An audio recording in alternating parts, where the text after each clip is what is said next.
ബസ്സിൽ ലൈംഗിക അതിക്രമം നടത്തിയെന്ന് സമൂഹമാധ്യമത്തിലൂടെ ഉള്ള ആരോപണത്തിന് പിന്നാലെ യുവാവ് ജീവനൊടുക്കിയതിൽ യുവതിക്കെതിരെ നിയമ നടപടിക്കൊരുങ്ങി കുടുംബം. ദീപകിന് നീതി കിട്ടാനായി ഏതറ്റം വരെയും പോകുമെന്നാണ് കുടുംബത്തിന്റെയും സുഹൃത്തുക്കളുടെയും നിലപാട്. ദീപക് തെറ്റിയിട്ടില്ലെന്നും യുവതിയുടെ പോസ്റ്റ് പ്രചരിച്ചതിന് പിന്നാലെ മനോവിഷമത്തിലാണ് ആത്മഹത്യയെന്നും കുടുംബം ആരോപിക്കുന്നു.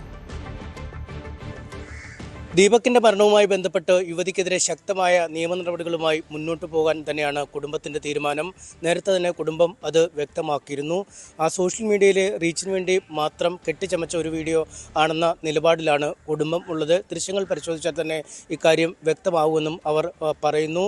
ഒരുപക്ഷെ ഇക്കാര്യവുമായി ബന്ധപ്പെട്ട് പരാതി ഉണ്ടെങ്കിൽ അത് നിയമപരമായി മുന്നോട്ട് നീങ്ങുകയും അന്വേഷണ ഏജൻസികളടക്കം ഏൽപ്പിക്കുകയുമാണ് യുവതി ചെയ്യേണ്ടത്. മറുവശത്ത് ഇത് സമൂഹ മാധ്യമങ്ങളിലൂടെ പ്രചരിപ്പിക്കുമ്പോൾ കൂടുതൽ ഫോളോവേഴ്സിന് നേടുക, കൂടുതൽ ലാഭം സോഷ്യൽ മീഡിയയിലൂടെ ഉണ്ടാക്കുക എന്നത് മാത്രമായിരുന്നു അവരുടെ ലക്ഷ്യമെന്നും പറയുന്നു. ആത്മഹത്യാ പ്രേരണ കുറ്റത്തിനും വീഡിയോ പ്രചരിപ്പിച്ചതിനും അടക്കം കേസെടുക്കണമെന്ന ആവശ്യത്തിലാണ് കുടുംബം ഉറച്ചു നിൽക്കുന്നത്. പരാതിയായിട്ട് കോടതിയിലേക്ക് കൊടുക്കാൻ വേണ്ടിയിട്ട് വക്കീലിൻ്റെ അടുത്ത് പോയിട്ട് അത് എല്ലാവർക്കും ചെയ്യാൻ വേണ്ടിയിട്ട് ഏട്ടൻ്റെ മോൻ പോയിരിക്കുന്നു. അതിൻ്റെ എല്ലാ നടപടികളും അവരെടുക്കാൻ വേണ്ടിയിട്ട് ഞങ്ങൾ പറഞ്ഞിരുന്നു. അതിനെ വെറുതെ ആ പെണ്ണിനെ വിടാൻ പറ്റില്ല. അത് നല്ല ശിക്ഷ കൊടുക്കും വേണം, അതിൽ ജയിലിലിട്ട് അടയ്ക്കണം. അത് ഇങ്ങനെ മറ്റുള്ള ഒരു വീട്ടുകാർക്കും ഞങ്ങൾക്ക് വന്ന മാതിരി മറ്റുള്ള കുടുംബങ്ങൾക്കും ഇങ്ങനെ വരരുത്. രാവിലെ തന്നെ അഡ്വക്കേറ്റിനെ കണ്ടിട്ടുണ്ട്.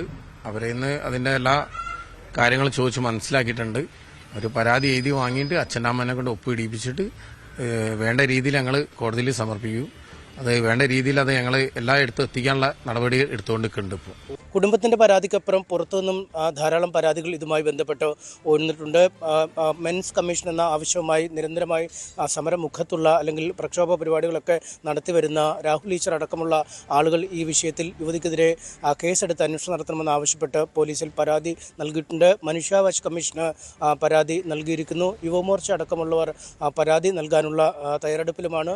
സമൂഹ മാധ്യമങ്ങളിലും ഈ വിഷയവുമായി ബന്ധപ്പെട്ട് രണ്ട് തരത്തിലുള്ള വാദം.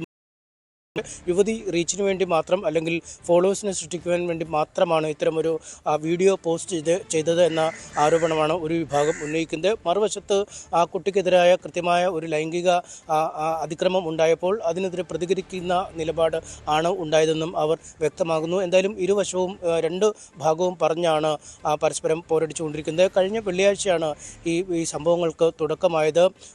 കണ്ണൂർ പോയിക്കൊണ്ടിരിക്കുന്ന ബസ്സിൽ വെച്ചാണ് ഈ യുവാവ് തനിക്ക് ലൈംഗിക അതിക്രമം നടത്തിയെന്ന് പറഞ്ഞ് വീഡിയോ ചിത്രീകരിക്കുകയും അത് പിന്നീട് സമൂഹ മാധ്യമങ്ങളിൽ പോസ്റ്റ് ചെയ്യുകയും ചെയ്ത് 20 ലക്ഷത്തിലധികം ആളുകളാണ് ചുരുങ്ങിയ സമയത്തിനുള്ളിൽ ആ വീഡിയോ കാണുകയും പങ്കുവയ്ക്കുകയും ചെയ്ത്. ഇതിന് പിന്നാലെ മറ്റൊരു വിശദീകരണ വീഡിയോ യുവതി പുറത്തിറക്കുകയും ചെയ്തിരുന്നു. ആദ്യം ഇറക്കിയ ഈ വീഡിയോ ദീപക് കണ്ടിരുന്നു. രണ്ടാമതിറക്കിയ ആ വീഡിയോയെക്കുറിച്ച് സുഹൃത്താണ് ദീപകിനോട് പറയുകയും അതേക്കുറിച്ചുള്ള വിശദാംശങ്ങൾ ആരായുകയും ചെയ്തിരുന്നു. അടുത്ത ദിവസം രാവിലെ ഈ കാര്യം വളരെ വിശദമായി സംസാരിക്കുകയും കാര്യങ്ങൾ പറഞ്ഞു തീർക്കുകയും ചെയ്യാമെന്ന് സുഹൃത്ത് പറയുകയും ചെയ്തു. എന്നാൽ രാത്രി ഈ രണ്ട് വീഡിയോകൾക്കും ലഭിക്കുന്ന ജനസമ്മതിയും ഒപ്പം ആളുകളുടെ ഭാഗത്തുനിന്നുണ്ടാകുന്ന മോശം പ്രതികരണവും വലിയ മാനസിക സമ്മർദ്ദത്തിലേക്കാണ് ദീപകിനെ തള്ളിയിട്ടത്. ഇതേ തുടർന്നാണ് തിങ്കളാഴ്ച പുലർച്ചയോടുകൂടി വീട്ടിനുള്ളിൽ തന്നെ തൂങ്ങി മരിച്ച നിലയിൽ ദീപകിനെ കണ്ടെത്തിയത്. സംഭവവുമായി ബന്ധപ്പെട്ട് കോഴിക്കോട് മെഡിക്കൽ കോളേജ് പോലീസ് കേസെടുത്തിട്ടുണ്ട്.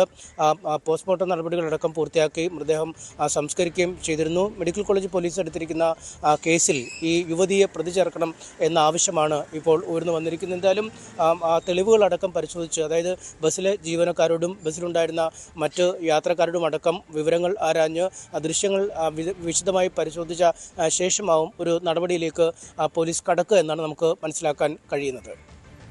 ശരി. ദീപകിന്റെ കുടുംബത്തിന് 1 ലക്ഷം രൂപ ധനസഹായം നൽകുമെന്ന് മിഷൻ മെൻസ് കമ്മീഷൻ. തനിക്കെതിരെ കേസ് കോടതിയുടെ പരിഗണനയിലായതിനാൽ നേരിട്ട് സംസാരിക്കാൻ സാധിക്കില്ലെന്നും രാഹുൽ ഈശ്വർ പറഞ്ഞു. ഈ പെൺകുട്ടിക്കെതിരെ അടിയന്തരമായി FIR ഇട്ട് കേസെടുക്കണം. ആത്മഹത്യാ പ്രേരണ, അധിക്ഷേപം അടക്കമുള്ള കാര്യങ്ങളിൽ കേസെടുക്കണം. ദീപകിന്റെ മരണം കേരളത്തിലെ പുരുഷാവകാശ പോരാട്ടങ്ങളുടെ ഒരു ടേണിംഗ് പോയിന്റാണ്. ഇനി ഒരു ദീപക് ഉണ്ടാവരുത്. കാര്യം നമ്മുടെ വീട്ടിലുള്ള ആൺകുട്ടികളുള്ളതല്ലേ. നമ്മളിപ്പോ ഒരു കാര്യം കൂടെയുണ്ട്. ഞങ്ങൾ ആ ദീപകിന്റെ കുടുംബത്തിന് അവരുടെ കുടുംബത്തിന്റെ പെർമിഷന് വേണ്ടി വെയിറ്റ് ചെയ്യുകയാണ്. പെർമിഷനോടുകൂടി ധനസഹായവും ഇന്ന് പ്രഖ്യാപിക്കുന്നുണ്ട്. കൂടുതൽ വാർത്തകൾക്ക് news 18 Keralam YouTube channel subscribe ചെയ്യുക.